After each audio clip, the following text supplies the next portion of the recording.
Hello everyone, welcome to English मध्याय passion शिक्षण this Grishma. आज हम डिस्कस करने जा रहे हैं क्लास 5 की एनसीईआरटी और इसमें हम डिस्कस करने जा रहे हैं चैप्टर 10।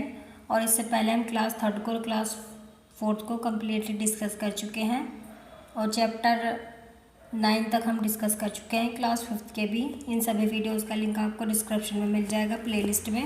तो चलिए आज डिस्कस करते हैं चैप्टर 10 जिसका नाम है बोलती इमारतें। तो इसमें इमारतों के बारे में बताया गया है चैप्टर में। तो पहुँचे गोलकोंडा। तो आखिरकार आज हम दीदी के साथ चल ही पड़े गोलकोंडा के लिए। दीदी इतिहास पढ़ती हैं और हमें उनके साथ इमारतें देखने में मज़ा आता है।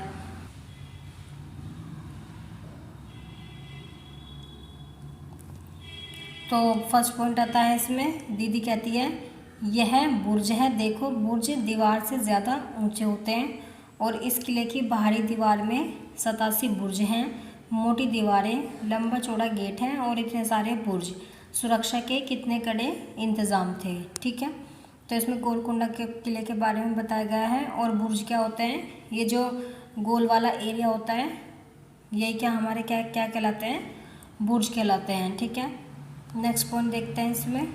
नेक्स्ट पॉइंट आता है, कल्याणी कहती है कि बाहर लिखा था कि सन 1518 से 1687 तक यहाँ कुतुबशाही सुल्तानों ने एक के बाद एक राज किया था।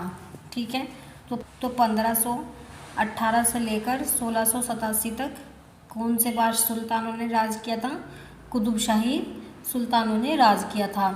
फिर दीदी कहती हैं हाँ, उससे भी पहले सन 1200 में यह किला मिट्टी का बना था और यहाँ दूसरे राजाओं का राज था। ठीक है, तो जो सन 1200 तक की बात की गई है उसमें ये किला कैसा बना था, मिट्टी का बना था।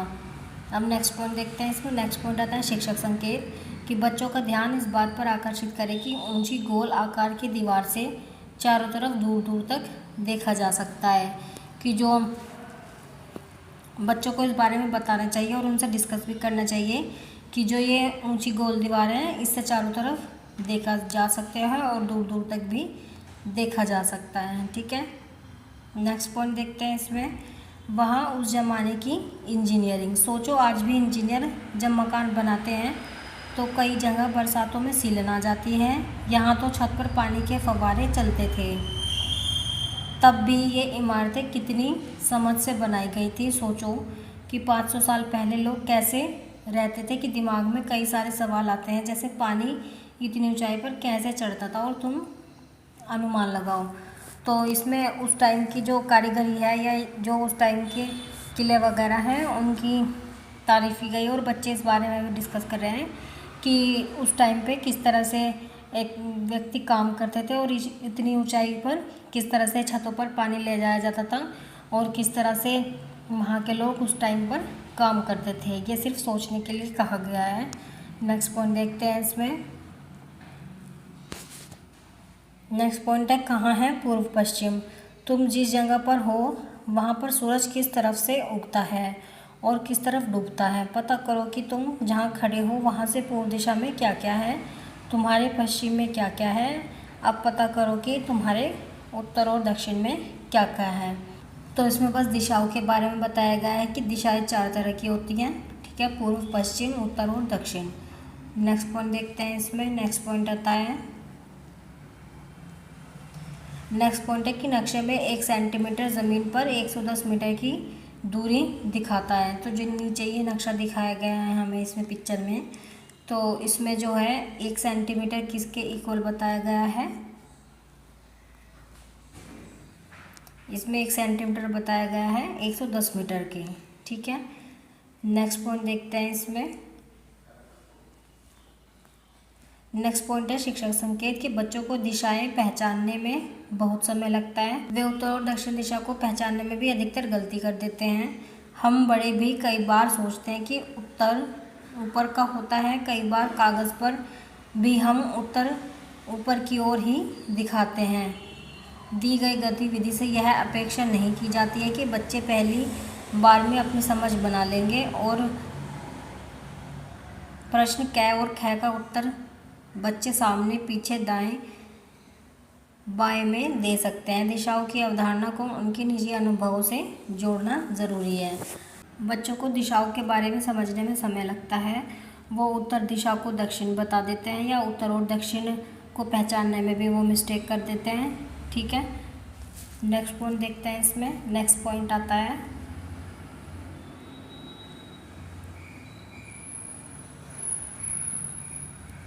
नेक्स्ट पॉइंट है तोप का इस्तेमाल औरंगजेब ने किया था। तो तोप का इस्तेमाल किसने किया था? औरंगजेब ने किया था।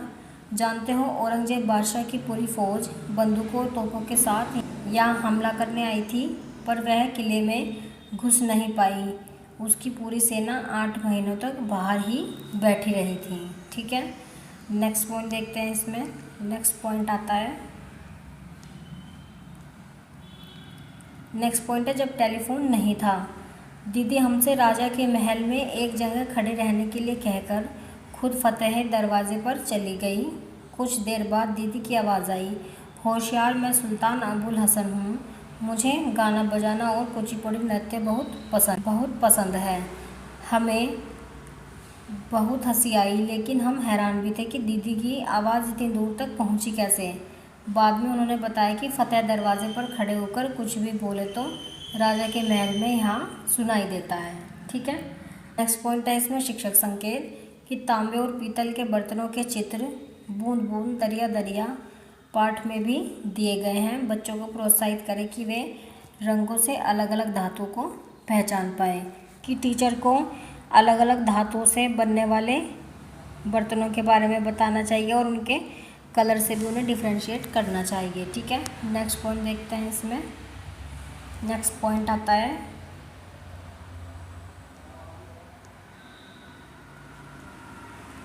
शिक्षा संकेत कि इस गतिविधि के जरिए बच्चों को यह सोचने के लिए प्रोत्साहित करें कि उस समय के रहन सहन, व्यवसाय, खान पान आदि कैसे रहे होंगे।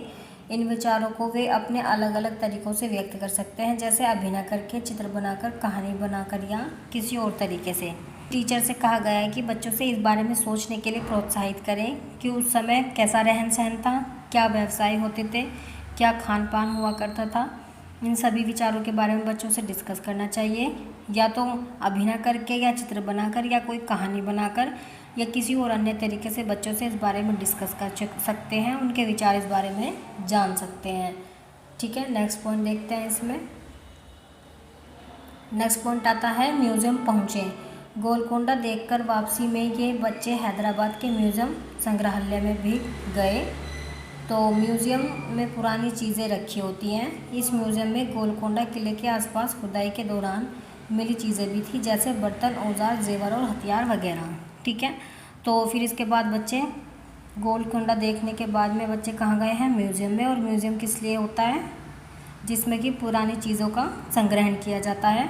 ठीक है, और वहाँ पर बच्चों ने क्या देखे? बर्तन, औजार, जेवर, हथियार वगैरह ऐसी चीज़ें देखी गई हैं। नेक्स्ट पॉइंट देखते हैं। इसमें नेक्स्ट पॉइंट है इन सब चीज़ों से तो पता चलता है कि उस ज़माने में लोग कैसे रहते थे, किन किन चीज़ों का इस्तेमाल करते थे और क्या क्या बनाते थे। और सोचो अगर यह सब संभाल कर नहीं रखा होता तो क्या तुम आज उस ज़माने के बारे में इतना कुछ जान पाते। नेक्स्ट पॉइंट है शिक्षक संकेत कि बच्चों को प्रोत्साहित करें कि वे अपने बड़े बूढ़ों और आसपास के लोगों से पुराने समय के बारे में बातचीत करें और यह इतिहास की समझ में सहयोगी रहेगा। ठीक है, तो इसमें कहा गया है कि अगर संग्रहालय वगैरह में ये चीज़ें ना रखी होती तो बच्चे किस तरह से देख पाते, उन चीज़ों के बारे में जान पाते। और टीचर के लिए भी कहा गया है कि बच्चों को प्रोत्साहित करें कि वो इतिहास के बारे में अपने बड़े बूढ़ों या दादा दादी वगैरह आदि से जानें, जिससे कि उनकी इतिहास के बारे में और समझ बन पाएगी। नेक्स्ट पॉइंट देखते हैं। इसमें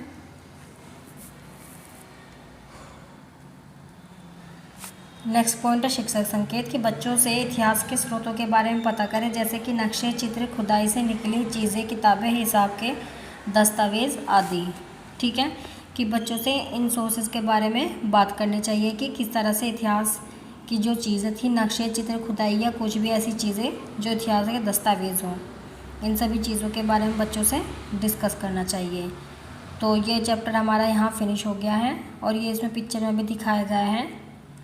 तो ये पिक्चर में भी दिखाया गया है कि यह लगभग 500 साल पुरानी पेंटिंग है, जिसमें दिखाया गया है कि आगरे का किला किस तरह से बनाया जा रहा था। ठीक है, तो ये आगरे के किले को बनाने की पिक्चर इसमें दिखाई गई है। तो ये चैप्टर हमारा यहाँ फिनिश हो गया है।